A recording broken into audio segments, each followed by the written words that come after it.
Delimitation आमच्या सगळ्यांचंच म्हणणं आहे की हे एक तर झालंच पाहिजे. याचं कारण असं, आता माझंच उदाहरण बघा, मी पहिल्यांदा बारामती लोकसभा मतदारसंघातून जेव्हा इलेक्शन लढले तेव्हा 13 लाख मतदार होते.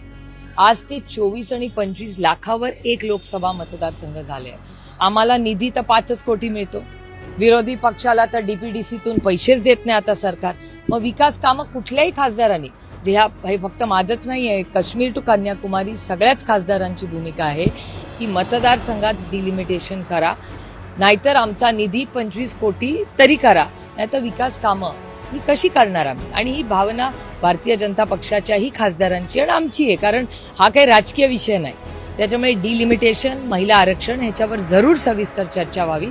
पण भारत सरकारकडून आमची एवढीच अपेक्षा आहे की आमच्याशी चर्चा करताना काहीतरी लिखित, कारण काही देशाची पॉलिसी तर आम्हाला काहीतरी हातात तर द्या. आम्ही काही, आमचा सहकार्याचीच भूमिका आहे. आम्ही सरकारला साथच देणार आहे चांगल्या कामासाठी. कालही दिलंय, आजही देऊ आणि उद्याही देऊ. जे भारताच्या हिताची कामं असतील, भारताच्या ऐक्यासाठी असतील आणि सामाजिक परिवर्तनासाठी असतील, त्यावेळीच आम्ही सगळेच, काँग्रेस पक्षानेही ऑपरेशन सिंदूरमध्ये ताकदीने भारत सरकार बरोबर उभी राहिलेली आहे. हे वास्तव आहे या महाराष्ट्राच्या आणि भारताच्या राजकारणाचं आणि समाजकारणाचं.